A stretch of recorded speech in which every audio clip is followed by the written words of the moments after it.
اذان پڑھتے ہوئے اذان میں سواد کیوں نہیں ہے، نرمی کیوں نہیں ہے اور مٹھاس کیوں نہیں ہے؟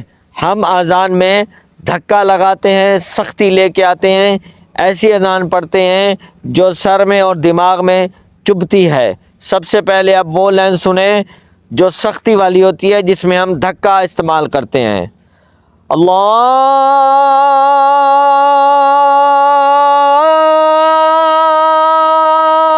اکبر، اللہ اکبر۔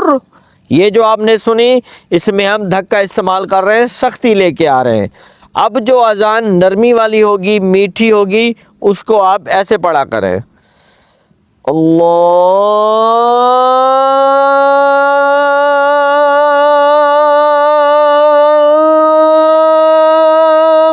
اکبر، اللہ